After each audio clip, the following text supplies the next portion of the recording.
Hello students, आज मैं आपको डॉक्टर भगत शरण उपाध्याय द्वारा लिखा हुआ अजंता नामक पाठ बच्चों में आपको पढ़ाऊंगी। आप ध्यान दीजिएगा। कितना जीवन बरस पड़ा है इन दीवारों पर, जैसे फसाने अजायब का भंडार खुल पड़ा हो।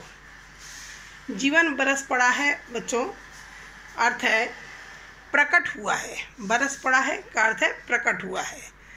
फसाने अजायब का अर्थ है आश्चर्यजनक कहानियाँ। कहानी से कहानी टकराती चली गई है।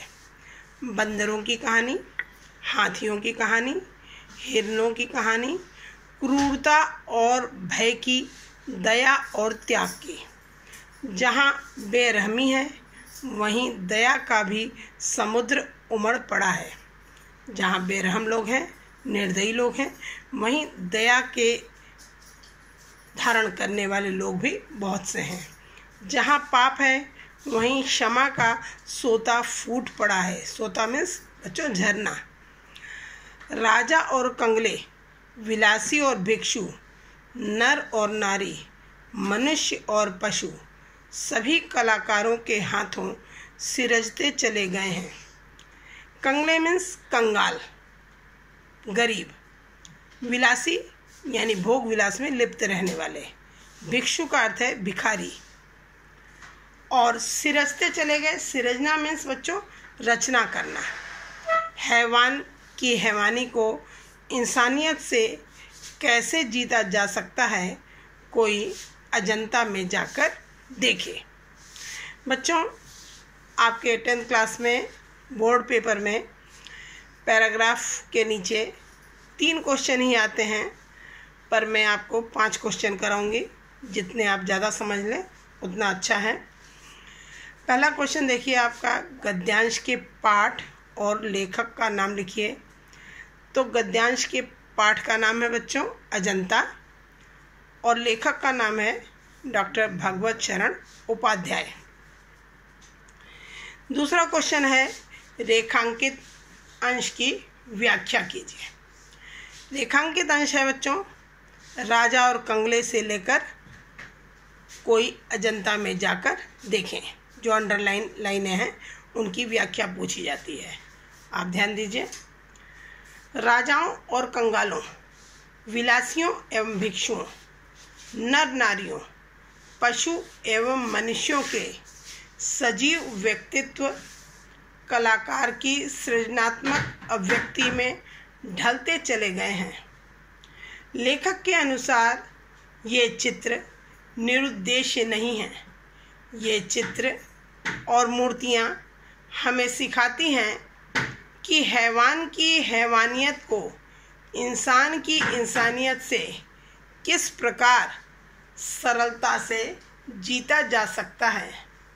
ऐसी सीख अजंता की गुफाओं के अतिरिक्त और कहीं नहीं मिलती।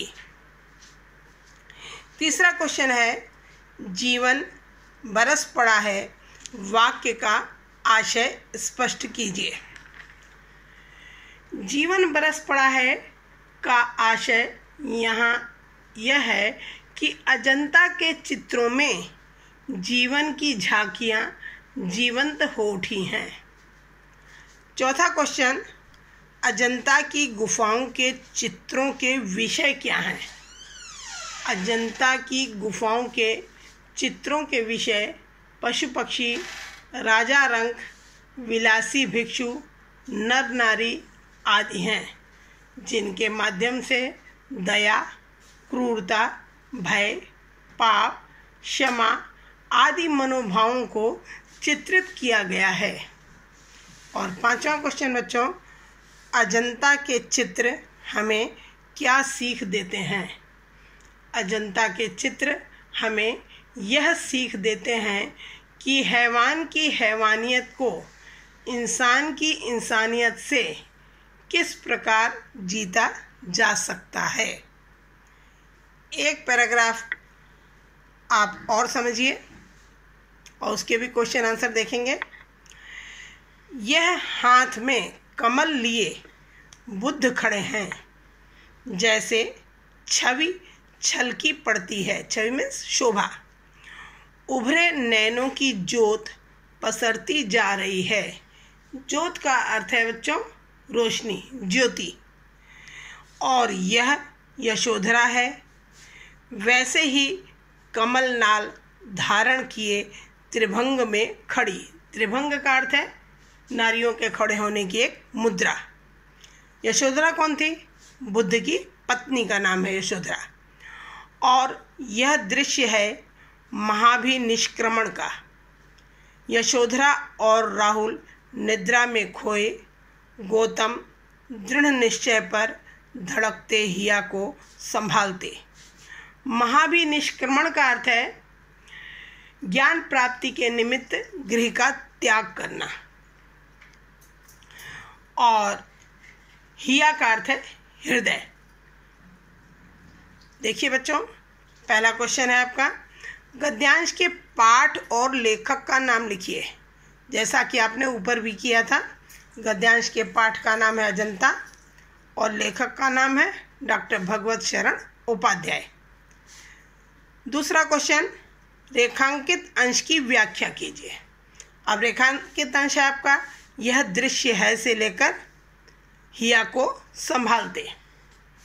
देखिए आप, लेखक ने एक अन्य चित्र की कलात्मकता का वर्णन करते हुए कहा है कि बुद्ध महाभिनिष्क्रमण पर जाते हुए दिखाई दे रहे हैं।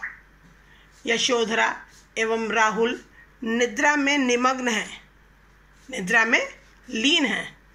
बुद्ध के महाभिनिष्क्रमण का यह चित्र ऐसा सजीव है मानो बुद्ध पत्नी एवं पुत्र को त्याग कर जाते समय अपने हृदय की भावनाओं पर नियंत्रण प्राप्त कर रहे हैं, हृदय को संभाल रहे हैं। अगला तीसरा क्वेश्चन है, बुद्ध और यशोधरा के चित्रों में क्या समानता है? बुद्ध और यशोधरा के चित्रों में यह समानता है कि दोनों ही हाथ में कमल पुष्प धारण किए हुए हैं। महाभिनिष्क्रमण का क्या अर्थ है? चौथा क्वेश्चन है आपका, महाभिनिष्क्रमण का क्या अर्थ है? अभी मैंने ऊपर आपको बताया कि ज्ञान प्राप्ति के लिए गृह का त्याग करना महाभिनिष्क्रमण कहलाता है। पांचवा क्वेश्चन है, महाभिनिष्क्रमण के चित्र में गौतम बुद्ध की किस मन स्थिति को दर्शाया गया है? महाभिनिष्क्रमण के चित्र में गौतम बुद्ध के गृह त्याग के दृढ़ निश्चय के साथ साथ पत्नी और पुत्र को त्यागने के कारण उत्पन्न अंतर्द्वंद को दर्शाया गया है, मन स्थिति को दर्शाया गया है। उम्मीद करती हूँ आपको दोनों पैराग्राफ और क्वेश्चन आंसर समझ में आए होंगे। और बच्चों, अगर कुछ भी डाउट हो, ना समझ में आया हो, तो आप मुझसे पुनः पूछ सकते हैं।